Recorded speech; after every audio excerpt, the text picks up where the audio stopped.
नमस्कार साथियों, स्वागत है आपके अपने ही चैनल मास्टरमाइंड पे। मित्रों, ये सीरीज़ है सीडीपी से, यानी कि चाइल्ड डेवलपमेंट पैडागोगी से, जो आगामी आपके सीटेट एग्ज़ाम हेतु बहुत महत्वपूर्ण है। कृपया ध्यानपूर्वक सुनेंगे और वीडियो को पूरा लास्ट तक देखने का काम करेंगे और आप लोग भी क्वेश्चन का जवाब देते चलेंगे। कहा जा रहा है पहला क्वेश्चन कि विशेष रूप से प्राथमिक स्तर पर विद्यार्थियों की सीखने संबंधी समस्याओं को संबोधित करने का सबसे बेहतर तरीका क्या है। अब ये जो प्रश्न है, इसमें कहा जा रहा है कि प्राथमिक स्तर पर विद्यार्थियों की सीखने संबंधी जितना समस्याएं हैं उसको संबोधित करने का सबसे बेहतर आपका तरीका कौन होगा, जरा आप लोग बताने का काम करें। 4 ऑप्शन दिया हुआ है। कहा जा रहा है कि सरल और रोचक पाठ्य पुस्तकों का प्रयोग करना प्राथमिक स्तर के विद्यार्थियों के लिए करेंगे, या कहानी कथन पद्धति का प्रयोग करेंगे, या अक्षमता के अनुरूप विभिन्न शिक्षण पद्धतियों का प्रयोग करेंगे, या महंगी और चमकदार सहायक सामग्री का प्रयोग करेंगे। तो साथियों, जरा आप बताएं कि प्राथमिक स्तर पर कोई भी विद्यार्थियों के सीखने संबंधी समस्याओं को संबोधित करने का सबसे बेहतर तरीका कौन होगा। जरा आप लोग बताएं इस क्वेश्चन का जवाब क्या होगा। देखिए, शिक्षा का उद्देश्य बालक का सर्वांगीण विकास करना है। शिक्षा की प्रक्रिया के दौरान छात्रों को कई तरह की समस्याओं का सामना करना पड़ सकता है। ऐसी स्थिति में विशेष रूप से प्राथमिक स्तर पर विद्यार्थियों के सीखने संबंधी समस्याओं को संबोधित कर तथा उन्हें दूर करने का सबसे बेहतर तरीका सक्षमता के अनुरूप विभिन्न शिक्षण पद्धतियों का प्रयोग करना होता है। ध्यान रखिएगा। तो साथियों, इस क्वेश्चन का जवाब क्या हो जाएगा। उस सक्षमता के अनुरूप विभिन्न शिक्षण पद्धतियों का प्रयोग करना। तो साथियों, इसका राइट आंसर ऑप्शन नंबर आपका सी हो जाएगा। देखिए, छोटू की तरह से बहुत अच्छा जवाब मिलता है, लेकिन आप लोग जवाब नहीं देते हैं। आप लोग भी जवाब देने का काम करें। इसका बहुत अच्छा जवाब रहता है। आप लोग भी कमेंट करिए क्या होगा इसका जवाब। नेक्स्ट क्वेश्चन की तरफ हम बढ़ते हैं। कहा जा रहा है कि विशेष आवश्यकता वाले बच्चों को शिक्षा उपलब्ध कराई जानी चाहिए विशेष विद्यालयों में, या विशेष विद्यालयों में विशेष शिक्षकों के द्वारा, या असमान बच्चों के साथ, या विशेष विद्यालयों में विशेष बच्चों के लिए विकसित पद्धतियों के द्वारा। तो आप जो है विशेष आवश्यकता वाले बच्चों को किस प्रकार शिक्षा उपलब्ध कराने का काम करेंगे, जरा इस क्वेश्चन का जवाब दीजिए। आप लोग बताइए क्या होगा इसका आंसर। देखिए, विशेष आवश्यकता वाले बच्चों का सर्वांगीण विकास हो सके, इसके लिए उन्हें अन्य समान बच्चों के साथ शिक्षा उपलब्ध कराई जाती है। इस शिक्षा व्यवस्था को समावेशी शिक्षा कहा जाता है। तो साथियों, ऐसे बच्चों को अन्य समान बच्चों के साथ शिक्षा उपलब्ध कराई जाती है, इसे हम लोग समावेशी शिक्षा कहते हैं। तो मित्रों, इस क्वेश्चन का जवाब आपका अन्य समान बच्चों के साथ हो जाएगा, उपलब्ध कराई जानी चाहिए। तो इसका राइट आंसर ऑप्शन नंबर आपका सी हो जाएगा।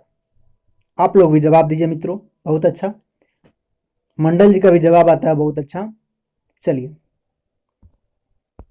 नेक्स्ट क्वेश्चन जो है आपके स्क्रीन पे है। कहा जा रहा है कि डिसलेक्सिया किससे संबंधित है। पठन विकार है, या व्यवहार संबंधी विकार है, या मानसिक विकार है, या गणितीय विकार है। अगर किसी बच्चा को, क्या होगा इसका जवाब, जरा बताइए आप लोग। डिसलेक्सिया किससे संबंधित विकार है। तो साथियों, डिसलेक्सिया पठन संबंधी विकार होता है। तो मित्रों, इसका राइट आंसर आपका ऑप्शन नंबर 1 हो जाएगा। इसमें जो है व्यक्ति पढ़ने तथा उच्चारण करने में गलतियां करता है। जिस बच्चा को हो जाएगा तो पढ़ने में गलती करेगा और उच्चारण करने में भी गलती करेगा, तो उसको डिसलेक्सिया विकार से ग्रसित रहता है। ध्यान रखिएगा। नेक्स्ट क्वेश्चन जो आपके स्क्रीन पे है साथियों, मेरे प्यारे दोस्तों, आप इस क्वेश्चन का जवाब दीजिए और वीडियो को पूरा लास्ट तक देखिए, लास्ट तक बने रहिए और ध्यानपूर्वक सुनिए और आप लोग भी जवाब दीजिए। आंसर क्या होगा, जरा आप लोग बताइए। कहा जा रहा है कि निम्नलिखित में से कौन सा सीखने के लिए अधिकतम रूप से अभिप्रेरित करता है। तो सीखने के लिए अधिकतम रूप से अभिप्रेरित करता है, जरा आपको बताना है, और 4 ऑप्शन दे रखा है जो आपके स्क्रीन पे है। पहला, बाह्य कारक अभिप्रेरित करता है, या असफलता से बचने के लिए अभिप्रेरण, या बहुत सरल या कठिन लक्ष्यों का चयन करने की प्रवृत्ति या लक्ष्यों को प्राप्त करने में व्यक्तिगत संतुष्टि। तो यहाँ ऑप्शन के अनुसार आपको बताना है कि सीखने के लिए अधिकतम रूप से अभिप्रेरित कौन करता है, जरा आप लोग बताएं। तो लक्ष्यों को प्राप्त करने में व्यक्तिगत जो है संतुष्टि सीखने के लिए, व्यक्तिगत संतुष्टि सीखने के लिए अधिकतम रूप से अभिप्रेरित करती है। तो फेडरसन का मत है कि अच्छा सीखना प्रभावशाली प्रेरणा पर निर्भर करता है। प्रेरणा जितनी प्रभावी होगी, अभिप्रेरित व्यक्ति उतना ही बेहतर सीखेगा। तो ये मत फेडरसन का है। तो साथियों, इस क्वेश्चन का जवाब लक्ष्यों को प्राप्त करने की व्यक्तिगत संतुष्टि सीखने के लिए अधिकतम रूप से अभिप्रेरित करता है। तो मित्रों, इसका राइट आंसर आपका ऑप्शन नंबर डी हो जाएगा। अगर आपका लक्ष्य ही नहीं रहेगा तो कैसे आप कीजिएगा। तो लक्ष्य निर्धारित अगर हो जाएगा तो व्यक्ति जो है उसके प्रति जो अभिप्रेरित रहता है। तो साथियों, इसका राइट आंसर आपका ऑप्शन नंबर डी हो जाएगा। लक्ष्यों को प्राप्त करने में व्यक्तिगत संतुष्टि अधिकतम रूप से अभिप्रेरित करता है सीखने के लिए। चलिए, आप लोगों को अब समझ आ गया होगा। नेक्स्ट क्वेश्चन की तरफ बढ़ा जाए। कहा जा रहा है कि बहुबुद्धि सिद्धांत निम्नलिखित निहितार्थ देता है, सिवाय किसके सिवाय। इस क्वेश्चन को ध्यानपूर्वक बनाने का काम करेंगे आप लोग। इस क्वेश्चन में कहा जा रहा है कि बहुबुद्धि जो आपका सिद्धांत है निम्नलिखित निहितार्थ देता है, किसके सिवाय। पहला ऑप्शन देखेंगे, विषयों को विभिन्न तरीकों से प्रस्तुत किया जा सकता है, विविध तरीकों से सीखने का आकलन किया जा सकता है, संवेगात्मक बुद्धि बुद्धि लब्धि से संबंधित नहीं है। और ऑप्शन नंबर डी को देखते हैं। डी में कहा जा रहा है कि बुद्धि प्रक्रमण संक्रियाओं का एक विशिष्ट समुच्चय है जिसका उपयोग एक व्यक्ति द्वारा समस्या समाधान के लिए किया जाता है। तो साथियों, क्या होगा इसका जवाब, जरा आप लोग बताने का काम करें। क्वेश्चन आपका यही था कि बहुबुद्धि सिद्धांत निम्नलिखित निहितार्थ देता है, किसके सिवाय, यानी कि ऑप्शन के अनुसार इसको बताना है। तो बुद्धि जो है प्रक्रमण संक्रियाओं का एक विशिष्ट समुच्चय है जिसका उपयोग एक व्यक्ति द्वारा समस्या समाधान के लिए किया जाता है। अन्य सभी बहुबुद्धि के निहितार्थ है, लेकिन इसका जवाब आपका ऑप्शन नंबर डी हो जाएगा। बुद्धि प्रक्रमण संक्रियाओं का एक विशिष्ट समुच्चय है जिसका उपयोग एक व्यक्ति द्वारा समस्या समाधान के लिए किया जाता है, इसके सिवाय। नेक्स्ट क्वेश्चन बहुत अच्छा क्वेश्चन है, सर आप लोग बनाने का काम कीजिएगा। कहा जा रहा है कि एक समान जुड़वा भाइयों में से एक को सामाजिक आर्थिक रूप से धनाढ़ परिवार द्वारा गोद लिया जाता है, ठीक है, और दूसरों को एक निर्धन परिवार द्वारा गोद लिया जाता है। दो गो जुड़वा बच्चा है, भाई है, तो उसको एक को जो है धनी व्यक्ति गोद ले रहा है और दूसरा जो है निर्धन व्यक्ति के द्वारा गोद लिया जा रहा है। और 1 वर्ष के बाद उनके बुद्धि लब्धांक के बारे में निम्नलिखित में से अवलोकित होने की सर्वाधिक संभावना है। तो क्या है, जरा आप लोग बताएं। पहला ऑप्शन है, निर्धन परिवार वाले लड़के की अपेक्षा धनी सामाजिक आर्थिक परिवार वाला लड़का अधिक अंक प्राप्त करेगा। या ऑप्शन नंबर बी कह रहा है दोनों समान रूप से अंक प्राप्त करेंगे। ऑप्शन नंबर सी में कहा जा रहा है धनी सामाजिक आर्थिक परिवार वाले लड़के की अपेक्षा निर्धन परिवार वाला लड़का अधिक अंक प्राप्त करेगा। और डी कह रहा है कि सामाजिक आर्थिक स्तर बुद्धि लब्धांक को प्रभावित नहीं करता है। तो साथियों, इस क्वेश्चन क्या था कि अगर एक जुड़वा बच्चा है तो उसको जो है एक धनी व्यक्ति गोद लेता है और एक को निर्धन व्यक्ति गोद ले लेता है। तो यहां कहा जा रहा है कि उसके जो है बुद्धि लब्धांक में कोई फर्क पड़ेगा। तो बताइए आप लोग क्या होगा इसका जवाब। तो साथियों, सामाजिक और आर्थिक स्तर जो है बुद्धि लब्धांक को प्रभावित कभी नहीं करता। ये कोई जरूरी नहीं है कि अगर कोई बच्चा गरीब फैमिली में जन्म लिया है तो वो बुद्धि से कमजोर होगा, ऐसा कुछ नहीं है। तो साथियों, सामाजिक और आर्थिक स्तर बुद्धि लब्धांक को कभी भी प्रभावित नहीं करता है, ध्यान रखिएगा। तो साथियों, इसका राइट आंसर आपका ऑप्शन नंबर डी हो जाएगा। चलिए नेक्स्ट क्वेश्चन की तरफ बढ़ते। अगर ऐसा रहता तो आपके भारत के राष्ट्रपति एपीजे अब्दुल कलाम नहीं बनते, इतना जोग व्यक्ति कैसे हो गए। चलिए, कहा जा रहा है क्वेश्चन में कि थ फ च ध्वनियां हैं। अब यहां आपसे पूछा जा रहा है कि ये कौन सी ध्वनियां हैं। स्वनिम है या रूपिम है या लेखिम है या शाब्दिम है? तो साथियों बताइए आप लोग। ध्वनि की सबसे छोटी इकाई को हम लोग स्वनिम कहते हैं। जैसे कि ध्वनि की आपका सबसे छोटी इकाई थ है, यहाँ पे फ है और च है, तो इसको हम लोग स्वनिम बोलेंगे, ठीक है। अगर वहीं शब्द की सबसे छोटी इकाई पूछे तो रूपिम बोलते हैं, उसको ध्यान रखिएगा। जैसे राम, ये हम लिख रहे हैं राम, तो ये क्या है आपका रूपिम है। सीता, कमल, काम, कार्य, ये सब क्या है आपका रूपिम में आता है मित्रों। लेकिन अगर ध्वनि की सबसे छोटी इकाई पूछे तो आपको स्वनिम होगा, ध्यान रखिएगा। तो इसका राइट आंसर आपका ऑप्शन नंबर 1 हो जाएगा साथियों। चलिए नेक्स्ट क्वेश्चन की तरफ बढ़ा जाए। आप लोग भी बनाने का काम कीजिए, जवाब दीजिए। नेक्स्ट क्वेश्चन जो आपके स्क्रीन पे है, कहा जा रहा है कि कक्षा में जेंडर रूढ़िबद्धता से बचने के लिए एक शिक्षक को क्या करना चाहिए, जरा आप लोग बताइए। पहला, लड़कों को जोखिम उठाने और निर्भीक बनाने के लिए प्रोत्साहित करना चाहिए, या लड़के लड़कियों को एक साथ अपारंपरिक भावना भूमिकाओं में रखना चाहिए, या अच्छा लड़की अच्छा लड़का कहकर शिक्षार्थियों के अच्छे कार्य की सराहना करनी चाहिए, या कुश्ती में भाग लेने के लिए लड़कियों को निरुत्साहित करना चाहिए। तो क्या होगा इसका जवाब, जरा आप लोग बताइए। क्वेश्चन में कहा जा रहा है कि कक्षा में जेंडर रूढ़िबद्धता से बचने के लिए एक शिक्षक महोदय को क्या करना चाहिए। तो क्या होगा इसका जवाब, जरा आप लोग बताने का काम करें।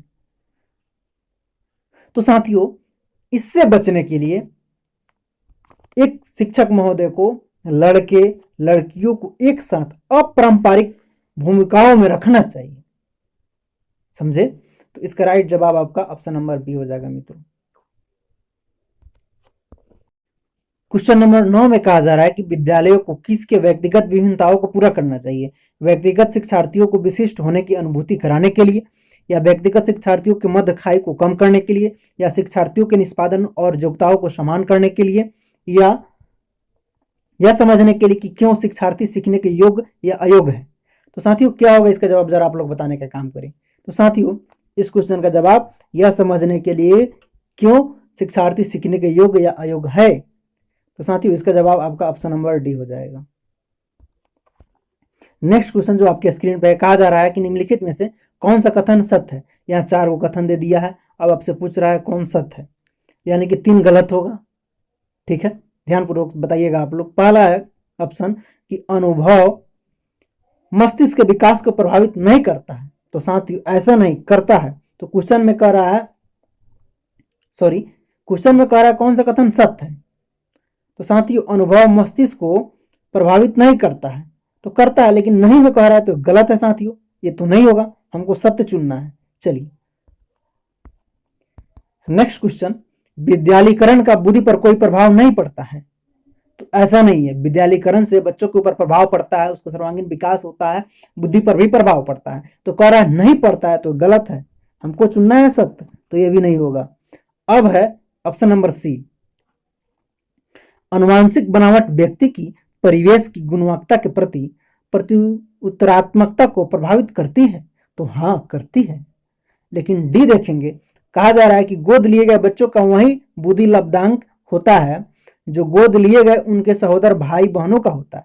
तो ऐसा नहीं कि दोनों का बुद्धि लब्धांक एक ही हो सकता है ये दूसरे परिवेश में पला बड़ा हो, वो हो जो दूसरा गोद लिया गया वो किसी और परिवेश में पला बड़ा हो। तो ऐसा नहीं है, तो ये भी नहीं होगा। तो साथियों होगा क्या, हमको सत्य चुनना था। तो अनुवांशिक बनावट किसी व्यक्ति की किसी विशेष परिस्थिति अथवा विशेष पर्यावरण के प्रतिक्रिया उसके अनुवांशिक बनावट और उसके विकास के क्रम में सीखी या धारणा की गई मान्यताओं को निर्धारित करती है। इसके साथ किसी किसी परिवेश गुणवत्ता आदि के प्रति उस व्यक्ति के व्यवहार को भी प्रभावित करती है। तो साथियों इस क्वेश्चन का जवाब आपका ऑप्शन नंबर सी हो जाएगा। नेक्स्ट क्वेश्चन जो आपके स्क्रीन पे है, कहा जा रहा है केंद्रीय माध्यमिक शिक्षा बोर्ड यानी कि सीबीएसई द्वारा अपनाए गए प्रगतिशील शिक्षा के प्रतिमान में बच्चों का समाजीकरण किस प्रकार से किया जाता है, उससे अपेक्षा की जा सकती है कि, अब उससे क्या अपेक्षा की जा सकती है जरा आप लोग बताएंगे। हम ऑप्शन पढ़ रहे हैं, सुनेंगे आप लोग और जवाब भी देंगे। वे बिना प्रश्न उठाए समाज के नियमों विनियमों का अनुपालन करने के लिए तैयार हो सके, किसी भी प्रकार की सामाजिक पृष्ठभूमि होते हुए भी वे सब स्वीकार करें जो उन्हें विद्यालय द्वारा प्रदान किया जाता है। वे समय नष्ट करने वाली सामाजिक आदतों प्रकृति का त्याग करें तथा सीखे कि किस प्रकार अच्छी श्रेणियां पाई जा सकती है। नेक्स्ट ऑप्शन है वे सामूहिक कार्य में सक्रिय भागीदारिता का निर्वाह करें तथा सामाजिक कौशल सीखें। तो साथियों क्या होगा इसका जवाब, जरा आप लोग बताने का काम करें। क्वेश्चन में कहा गया था, एक बार मैं फिर पढ़ता हूं, कि केंद्रीय माध्यमिक शिक्षा बोर्ड द्वारा अपनाए गए प्रगतिशील शिक्षा के प्रतिमान में बच्चों का समाजीकरण किस प्रकार से किया जाता है, उससे अपेक्षा किस प्रकार की जा सकती है। यही था जवाब इसका। तो शिक्षा का मूल उद्देश्य विद्यार्थियों की तार्किक क्षमता के विकास के साथ साथ उसके सामाजिक विकास की प्रक्रिया को भी बल प्रदान करना है। ऐसा नहीं है कि सिर्फ उसको शिक्षा दे दे और सामाजिक विकास ना हो, तो ये भी जरूरी है। सामाजिक विकास भी बच्चा का बहुत जरूरी है, तो उसको करना है, दायित्व है। केंद्रीय माध्यमिक शिक्षा बोर्ड इन मूल तत्वों से परे नहीं है और स्वयं के द्वारा अपनाया गया प्रगतिशील शिक्षा के प्रतिमान में यह बच्चों की सामूहिक जो भागीदारी है एवं सक्रिय कार्यकुशलता की अपेक्षा करता है। तो ऐसा नहीं, ये सक्रिय कार्यकुशलता की अपेक्षा करता है आपका सीबीएसई। तो साथियों इस क्वेश्चन का जवाब क्या हो जाएगा, जरा बताइए आप लोग, बताइए। तो साथियों वे सामूहिक कार्य में सक्रिय भागीदारिता का निर्वहन करे तथा सामाजिक कौशल सीखे, इसका जो है वो अपेक्षा करता है। तो इसका राइट जवाब ऑप्शन नंबर आपका डी हो जाएगा। नेक्स्ट क्वेश्चन जो आपके स्क्रीन पर है, कहा जा रहा है कि निम्नलिखित में से कौन सा वाइगोत्सुकी के सामाजिक सांस्कृतिक सिद्धांत पर आधारित है। पहला, सांस्कृतिक निरपेक्ष संज्ञानात्मक विकास। दूसरा, अंतर्दृष्टिपूर्ण अधिगम। तीसरा, सक्रिय अनुकूलन। और चौथा, पारस्परिक शिक्षण। तो क्या होगा इसका जवाब, जरा आप लोग बताने का काम करें। 4 ऑप्शन आपको दिखाई दे रहा है। बताना है कि वाइगोत्सुकी के सामाजिक सांस्कृतिक सिद्धांत पर आधारित है कौन सा, इसमें से 4 में से, ठीक है। तो वाइगोत्सुकी के सामाजिक विकास के सिद्धांत का निहितार्थ अगर देखा जाए तो सहयोगात्मक समस्या समाधान, अर्थात बच्चे अपने शिक्षक के निर्देशानुसार अपने साथियों की सहायता से उन समस्याओं का समाधान कर पाते हैं जिन्हें उन्हें पहले अपनी कक्षा में देखा है, नहीं देखा है, देखा है आपने। तो इससे वे अपने साथियों के साथ अंतःक्रिया करते हैं एवं अपने निर्णय पर पहुंचते हैं और समस्या समाधान में पारस्परिक शिक्षण का भी लाभ प्राप्त करते हैं। तो साथियों इसका क्या होगा जवाब, पारस्परिक शिक्षण, यानी कि आपका ऑप्शन नंबर डी सही हो जाएगा। नेक्स्ट क्वेश्चन, ये तो हो ही गया है, चलिए पारस्परिक शिक्षण होगा इसका, वाइगोत्सुकी का। नेक्स्ट क्वेश्चन देखेंगे, कहा जा रहा है कि प्रगतिशील शिक्षार्थियों को डैश डैश से जुड़े प्रश्नों पर अधिक समय देने के लिए कहा जा सकता है। किस लिए कहा जा सकता है, समझ के लिए या सर्जन के लिए या विश्लेषण के लिए या स्मरण के लिए। क्या होगा इसका जवाब, जरा आप लोग बताने का काम करें। तो साथियों प्रतिभाशाली शिक्षार्थियों में सृजन की प्रवृत्ति होती है, आपको पता होगा, उसमें सृजन करने की क्षमता होती है, ठीक है। छात्र जितने अधिक सृजन संबंधी प्रश्न बनाएंगे उतना ही उनकी समझ बढ़ेगी। तो प्रतिभाशाली विद्यार्थियों में सृजन की प्रवृत्ति होती है, यहाँ पे सर्जन नहीं होगा, सृजन होगा, गलत लिख दिया है। तो इसका जवाब साथियों ऑप्शन नंबर आपका बी हो जाएगा। नेक्स्ट क्वेश्चन जो आपके स्क्रीन पे कहा जा रहा है कि निम्न में से कौन सा कौशल संवेगात्मक बुद्धि से संबंधित है। अब यहाँ आपको बताना है कि कौशल संवेगात्मक बुद्धि से कौन संबंधित है, गतिक प्रक्रमण या विचार करना या सहानुभूति देना या याद रखना। क्या होगा इसका जवाब, जरा आप लोग बताइए। तो सहानुभूति के अंतर्गत व्यक्ति स्वयं वो क्या करता है बताइए, दूसरे की परिस्थितियों में रखकर सोच विचार करता है। ऐसा नहीं कि वो अपने में दूसरों के परिस्थितियों में सोचता है, विचारता है, जो कि उचित संवेगात्मक बुद्धि को दर्शाता है। जो सोचता है दूसरों के परिस्थितियों को रखकर, वो आपका क्या दर्शाता है बताइए, संवेगात्मक बुद्धि दर्शाता है। तो इसका क्या जवाब हो जाएगा बताइए, सहानुभूति देना, यानी कि आपका ऑप्शन नंबर सी हो जाएगा। अब देखिए पेडागोगी है, गणित में अधिगम जो है नियोगिता का आकलन निम्न में से किस परीक्षण द्वारा सर्वाधिक उचित तरीके से किया जा सकता है? बताइए आप लोग इस क्वेश्चन का क्या जवाब होगा। गणित में अधिगम निर्योग्यता का आकलन किस परीक्षण द्वारा सर्वाधिक उचित तरीके से किया जा सकता है? निदानात्मक परीक्षण के द्वारा, या स्क्रीनिंग परीक्षण के द्वारा, या उपलब्धि परीक्षण के द्वारा, या अभिक्षमता परीक्षण के द्वारा? क्या होगा इस क्वेश्चन का जवाब, जरा आप लोग बताइए। तो साथियों, निदानात्मक परीक्षण एक मुक्त अधिगम निर्योग्यता परीक्षण किया जाता है। ध्यान रखिएगा, निदानात्मक परीक्षण जो है मुक्त अधिगम निर्योग्यता का परीक्षण किया जाता है। यह व्यक्ति की विषय पर कमजोरी और मजबूती के बारे में सूचना देता है। तो इसलिए जो है यहाँ पे सर्वाधिक उचित तरीका कौन होगा? तो निदानात्मक परीक्षण होगा, परीक्षण होगा। तो साथियों, इसका राइट जवाब ऑप्शन नंबर आपका 1 हो जाएगा। नेक्स्ट क्वेश्चन जो आपके स्क्रीन पे है, कहा जा रहा है क्वेश्चन नंबर 16 कि बच्चों को शाब्दिक या गैर शाब्दिक दंड देने का परिणाम होता है। क्या होता है, जरा आप लोग बताएं। आप लोगों को ऑप्शन भी दिखाई दे रहा होगा। पहला ऑप्शन है उन्हें कार्य करने के लिए प्रेरित करेंगे, या बच्चों की छवि की सुरक्षा करना, उनके अंकों में सुधार करना, उनके स्वयं के प्रति अवधारणा को नष्ट करना। क्या होगा इसका जवाब, जरा आप लोग बताएं। देखिए, तो बच्चों को शाब्दिक या गैर शाब्दिक दंड देने से उसके प्रति जो है, उनमें जो है अवधारणा नष्ट होने का खतरा हमेशा बना रहता है। तो ध्यान रखिएगा, इस क्वेश्चन का जवाब क्या हो जाएगा। गैर शाब्दिक या शाब्दिक दंड देने का परिणाम यह होता है कि उनके स्वयं के प्रति अवधारणा ही नष्ट हो जाएगा। तो ऐसा मत कीजिएगा आप लोग। साथियों, इसका जवाब ऑप्शन नंबर डी हो जाएगा। नेक्स्ट क्वेश्चन जो आपके स्क्रीन पे है, कहा जा रहा है कि निम्नलिखित में से कौन सा प्रारंभिक बाल अवस्था अवधि के दौरान उन भूमिकाओं एवं व्यवहारों के बारे में जानकारी प्रदान करते हैं जो एक समूह में स्वीकार्य है? भाई बहन एवं अध्यापक, अध्यापक एवं साथी, साथी एवं माता पिता, माता पिता एवं भाई बहन। तो इस क्वेश्चन का क्या जवाब होगा, जरा आप लोग बताने का काम करें मित्रों। आपको दिखाई दे रहा होगा बहुत स्पष्ट तरीके से। क्वेश्चन में कहा जा रहा है कि प्रारंभिक बाल अवस्था के दौरान उन भूमिकाओं एवं व्यवहारों के बारे में जानकारी प्रदान करते हैं जो एक स्वयं में स्वीकार्य है। तो साथियों, माता पिता तथा भाई बहन प्रारंभिक बाल अवस्था के दौरान बालक के लिए एक समूह का निर्माण करता है जिसमें वह विभिन्न प्रकार की भूमिकाओं एवं व्यवहारों को सीखता है। उसका प्रथम पाठशाला परिवार ही होता है। तो साथियों, इसका राइट जवाब क्या हो जाएगा, माता पिता एवं भाई बहन। ऑप्शन नंबर आपका डी इसका राइट जवाब हो जाएगा, सही उत्तर हो जाएगा। चलिए नेक्स्ट क्वेश्चन की तरफ बढ़ते हैं। आप लोग भी बनाइए। देखिए, छोटू की तरफ से बहुत अच्छा जवाब आया। इनका जवाब कोई दिक्कत नहीं रहता है, और मंडल जी भी बने हुए हैं। चलिए, कहा जा रहा है कि विद्यार्थियों को स्वच्छता के लिए प्रेरित करने हेतु उन्हें स्वच्छता समिति का सदस्य बनाना प्रतिबिंबित करता है। किसके लिए प्रतिबिंबित करता है?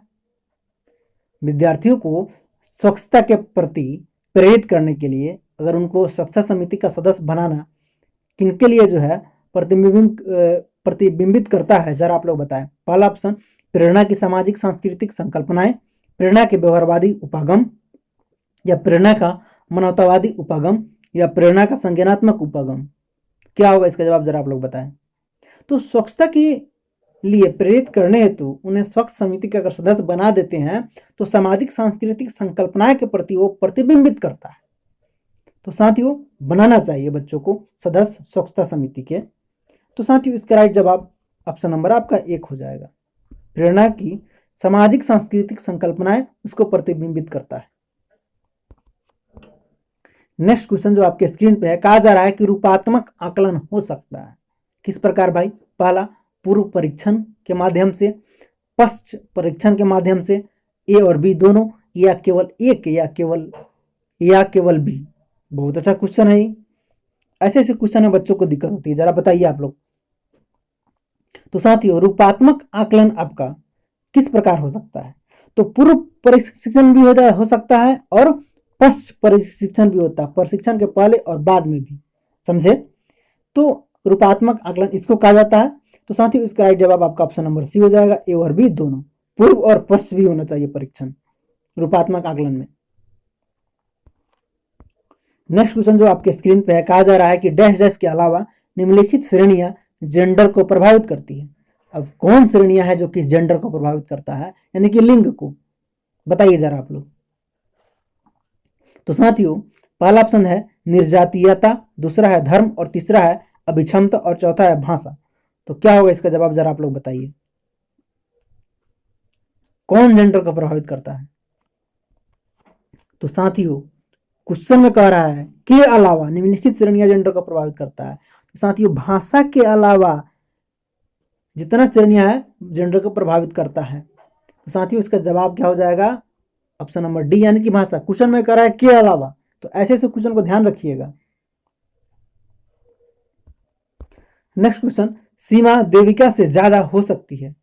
क्या हो सकती है? दोनों साथ लड़की है। सीमा देविका से ज्यादा हो सकती है, नारी सादृश हो सकती है, पुरुष सादृश हो सकती है, या ए और बी दोनों, या केवल ए या केवल बी। क्या होगा इसका जवाब, जरा आप लोग बताने का काम करें। तो साथियों, तो इस क्वेश्चन का क्या जवाब होगा, जरा आप लोग भी बताइए। तो सीमा देविका से ज्यादा हो सकती है, नारी सादृश भी हो सकती है, क्या होगा इसका जवाब, या पुरुष सादृश भी हो सकती है। तो कोई एक ना होगा। तो साथियों, कोई इसमें से एक हो सकता है, तो केवल एक या केवल बी। इस क्वेश्चन का जवाब आपका ऑप्शन नंबर डी हो जाएगा।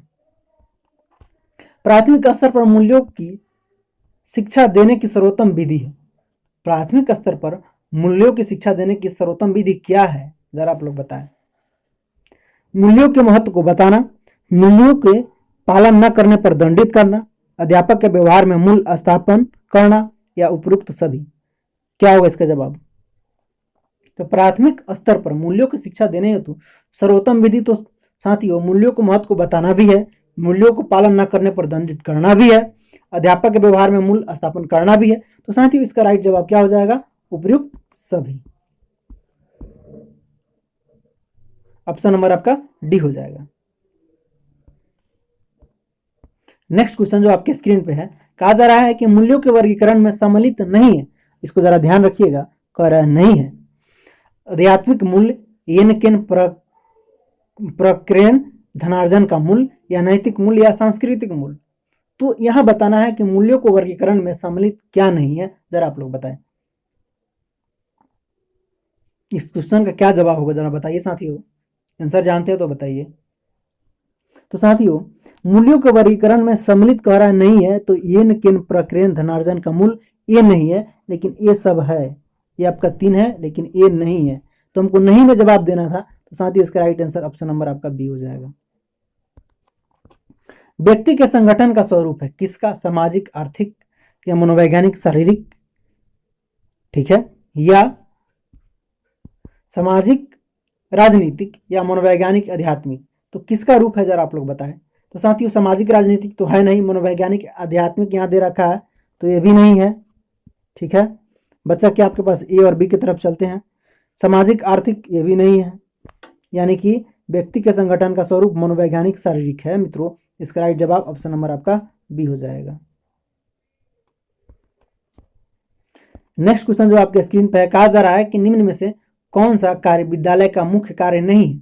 अब यहाँ ध्यान रखिएगा, कह रहा है मुख्य कार्य नहीं है। मित्रों, नहीं में पूछ रहा है। तो विद्यालय हमारी संस्कृति विरासत को संरक्षित व प्रेषित करते हैं, बताइए। तो साथियों, हाँ करते हैं, लेकिन कह रहा है कि नहीं है। विद्यालय सांस्कृतिक परिवर्तन के लिए यंत्र का कार्य करते हैं, लेकिन हमको जवाब देना है नहीं में, ये भी नहीं होगा। ऑप्शन नंबर सी पढ़ते हैं। कहा जा रहा है कि विद्यालय संपूर्ण बालक को उसके उच्चतम स्तर तक विकसित करते हैं, तो करते हैं। नेक्स्ट, विद्यालय जातिवाद के कारण विद्यार्थियों को बुरी भावना का विकास करते हैं। तो साथियों, यही आपका जवाब हुआ। क्वेश्चन में कह रहा है नहीं में जवाब देना है। तो साथियों, ऐसा नहीं, विद्यालय जातिवाद के कारण विद्यार्थियों को बुरी भावना का विकास कभी नहीं करेगा। तो मित्रों, इसका राइट जवाब ऑप्शन नंबर डी हो जाएगा।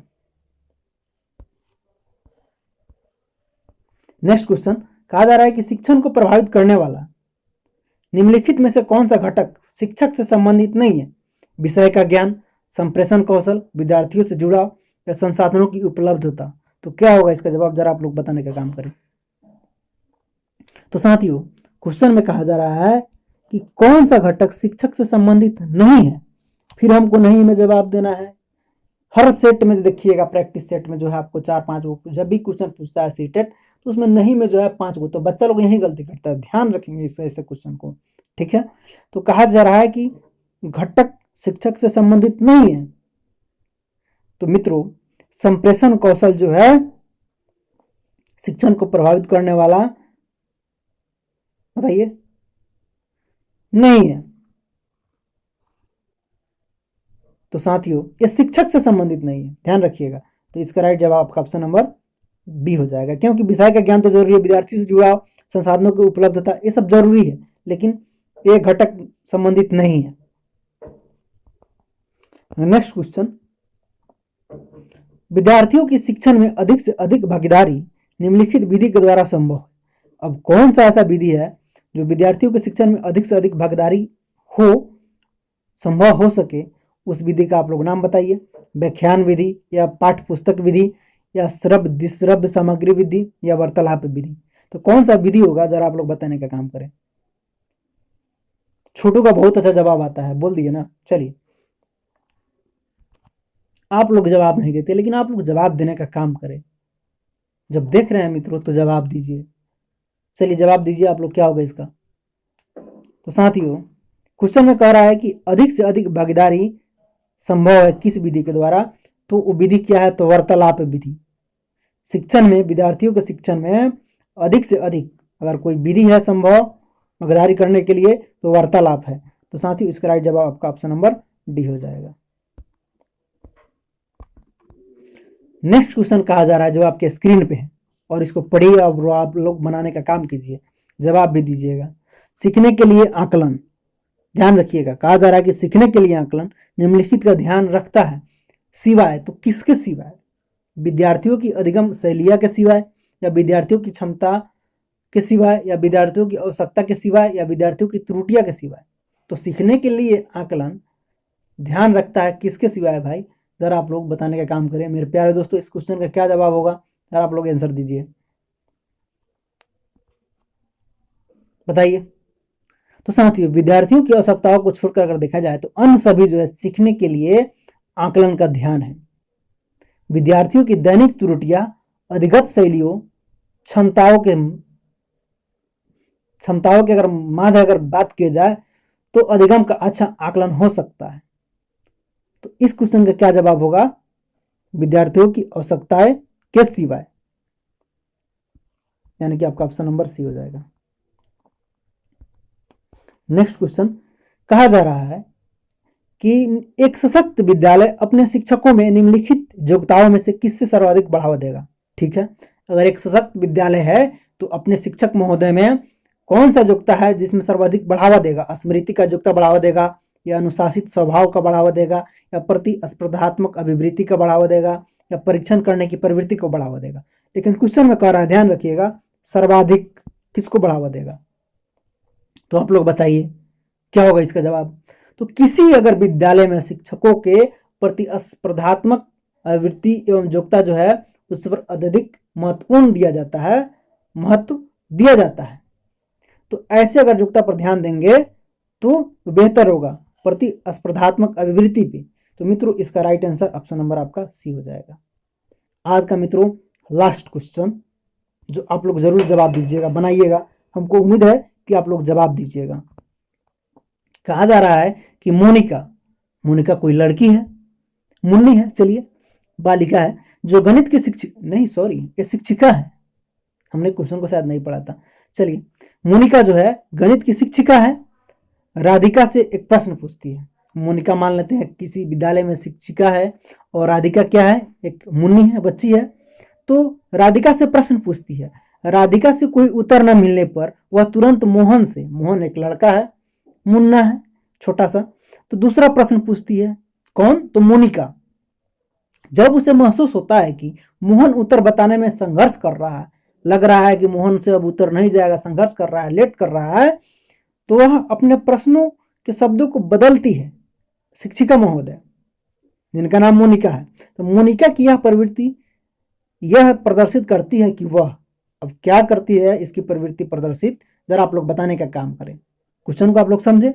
मोनिका नाम की एक शिक्षिका है जो राधिका से एक प्रश्न पूछती है। राधिका एक लड़की है और उत्तर न मिलने पर वह तुरंत मोहन से प्रश्न पूछती है। तो मोहन को संघर्ष करने लगता है, उसको समय लगता है, तो वह मोनिका अपने उत्तर को बदल देती है।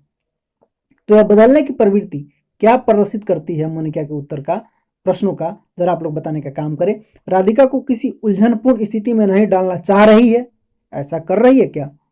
या इस तथ्य से पूर्णतः परिचित है कि राधिका सवालों के जवाब देने के योग्य नहीं है? या ऑप्शन नंबर सी में कहा जा रहा है कि अपने सवाल के प्रति थोड़ा घबरा गई है? या मोहन का पक्ष लेकर लिंग भूमिकाओं में रूढ़िबद्धता को बढ़ावा दे रही है? तो क्या कर रही है, जरा आप लोग बताइए। मोनिका का सवाल क्या, कौन सा प्रवृत्ति प्रदर्शित कर रही है, जरा आप लोग बताने का काम करें। जवाब दीजिए मेरे प्यारे दोस्तों, इसका क्या होगा। तो साथियों, मोनिका की प्रवृत्ति यह प्रदर्शित करती है कि वह मोहन का पक्ष लेकर के लिंग भूमिकाओं में रूढ़िबद्धता को बढ़ावा दे रही है। तो साथियों, इसका राइट जवाब क्या हो जाएगा? ऑप्शन नंबर आपका डी, मोहन का पक्ष लेकर लिंग भूमिकाओं में रूढ़िबद्धता को बढ़ावा दे रही है। आज के लिए साथियों इतना ही। जो हमारे चैनल पर नए हैं, आप इस चैनल को जरूर सब्सक्राइब कर लीजिएगा और हमारे घंटी को दबा दीजिएगा, बेल आइकन को, ताकि हमारा कोई भी नोटिफिकेशन जाए तो आप लोगों तक जल्द से जल्द पहुंच सके। और इस वीडियो को मेरे प्यारे दोस्तों, मेरे प्यारे साथियों, अधिक से अधिक अपने ग्रुप में जरूर शेयर कर दे, ताकि आपके और सारे मित्र भी देख सके। और वीडियो को साथियों लाइक जरूर कीजिएगा, आपका एक लाइक मोटिवेशन की तरह कार्य करता है। वीडियो देखने के लिए बहुत बहुत धन्यवाद। हम फिर मिलते हैं नेक्स्ट वीडियो में। जो साथी हमारे चैनल को अभी तक सब्सक्राइब नहीं किए हैं, इस चैनल को जरूर सब्सक्राइब कर लीजिएगा। धन्यवाद।